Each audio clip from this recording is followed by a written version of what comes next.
Welcome to another edition of Swim Easy Speed. Today we're going to look at Jocelyn McCauley's professional triathlete. She came into town. We're just working on her stroke before Kona. And so here's the first session that we did and kind of on the first day that she was here. So here we go. I'll let you look at it and then we'll kind of back things up.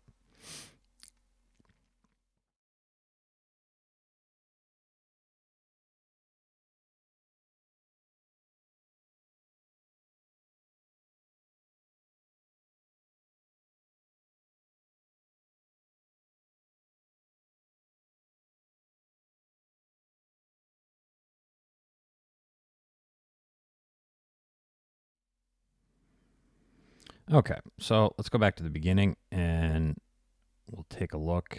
We also did some work with the SwimSensors, so we've got some data, and I'm going to go over that just to kind of back up what I'm showing you in the video is kind of in line with what the data is saying too.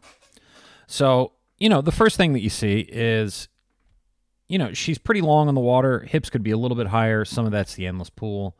Her feet are coming apart a little bit too much. You can see that there's some differential between the left and the right, particularly where they finish and where it looks like they're directing kind of that force or the propulsion. Also, the recovery looks, the best way to put it would be just like a little bit floppy, kind of like it's a little disconnected from the body. And not totally connected together. And, I've said this many times, but, a really fast, efficient stroke is a full body connected and coordinated movement. So then when we go under here, you can really see where she kind of excels. So, here we are. She gets into this really great kind of high elbow catch position right at the front of the stroke. She's setting herself up for a really great pull. You can see on the right, that elbow drops a little bit. She spends a little bit more time just kind of pressing down on the right. Elbow isn't as high as it could be. And then, she starts to pull herself forward right about there. So that's kind of the difference between the left and the right. Now, she still does a pretty good job on the right, but there's a little bit more there to be gained. Some of that, I think is probably from when she broke her wrist, and she's still a little protective of that side. And that's what happens. These, motor muscle movement patterns get built up, and they can be tough to break out of. A lot of times you don't even know you're making that kind of movement. Okay, so here we go on the top. She's doing pretty good. We'd been working on getting everything to kind of enter in shoulder width apart. It looks pretty good. You can still see she on that right side, and this is partly from not enough finishing on the right side, not enough power on the right side. You can see the hand enters in kind of thumb first. We're trying to work on that a little bit to help that improve. Breathing looks pretty good. You can see on this angle kind of how much the feet come apart down there and how kind of wide the legs are spread apart as she's moving, as she's swimming. Okay, so here is the data that we got from this session. So the blue right here is the right side. The orange or yellow is the left. And typically what we want to see is, and this is basically, think about you're looking at it, the stroke from the bottom up. So that's what you want to see, is that kind of longer, thinner line. Here you can see some of the power is going out and then it dies off in the end. And that's kind of what we saw in the video. You could see that the right was pulling out a little bit sooner, that the force wasn't being really directed totally back. Also, we saw that, at the front of the right, there was a little bit too much. There was a little bit more press down than on the left. And then here's what you get. So she's generating about 1.6 newtons on the right and 2.1 on the left. So it's a pretty big difference in the differential. And it's something that she's, we worked on the past 10 days while she's been here of really trying to drive that home. Some of the other things that really stood out. So, typically for distance swimmers, you want that to be in the 15 to 20% range. For the overall propulsion, 65, 70%.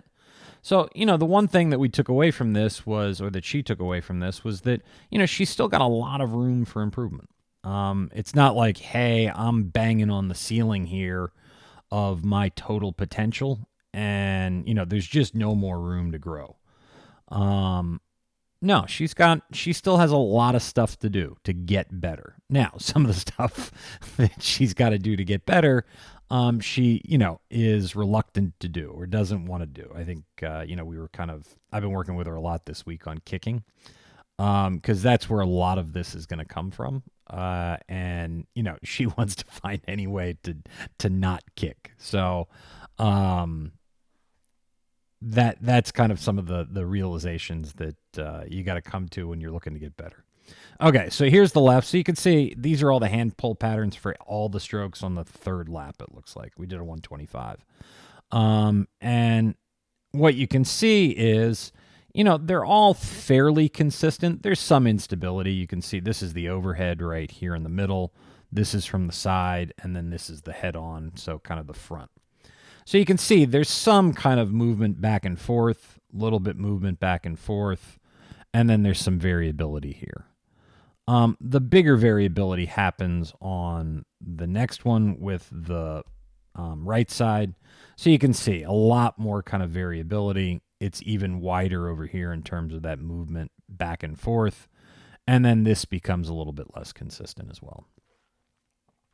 And remember, the one fundamental thing that we want to think about, and this is how it relates to any athlete, is, and it doesn't matter the sport, swimming, cycling, running, baseball, basketball, football, doesn't matter the sport, okay? An athlete is only able to generate their full force, full power potential when they have stability. If they're unstable, you are going to become incredibly less efficient at what you're doing. And remember, the reason swimming's so hard is because you are in a very dynamic, unstable environment, and you need to your body needs to create that stability in the water. And if it doesn't, you're not going to be able to generate as much propulsion. So the next stuff we're going to look at is kind of in the front and then underwater. And here you'll get to see just a little bit more of, so you can see there's a little bit of a bounce to her stroke. She's doing a pretty good job of holding a straight line. There's a little bit of movement kind of back and forth in the water. And, these are all things that are just going to rob that efficiency from her. So here, on that left side is generating significantly more power than the right. So that's that. Probably a little bit shallow right there. She could probably go just a tad bit deeper. Let's see how that one looks right there. Yeah, I mean, right there, she looks pretty good. The hand starts to probably come up a little bit too much as she's going through right there. And then on the right side, it looks like we're just a little bit too wide outside the body. So if you figure midline is right about there, that's a pretty good distance away from midline.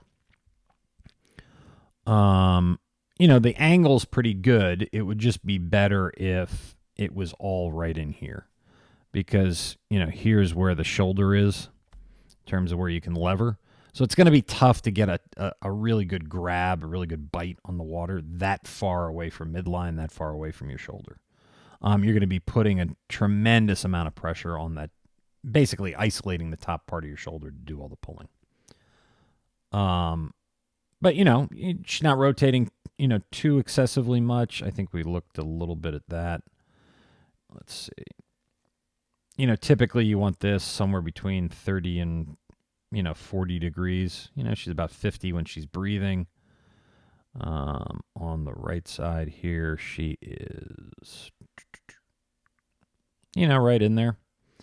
Let's see what happens when she doesn't breathe on the other side. I think it comes down a little bit. Yeah. Okay, so there's the water line. There's that. Yeah, it looks a little bit better. But these are all kind of some of the smaller things that she'll need to work on and focus on to get better.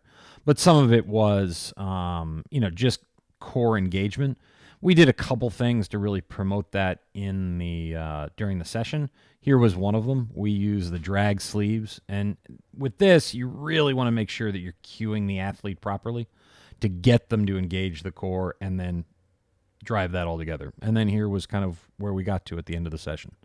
So you can see she looks a lot more connected. Everything kind of up and down that chain. Feet are staying together a little bit more. Kick looks better.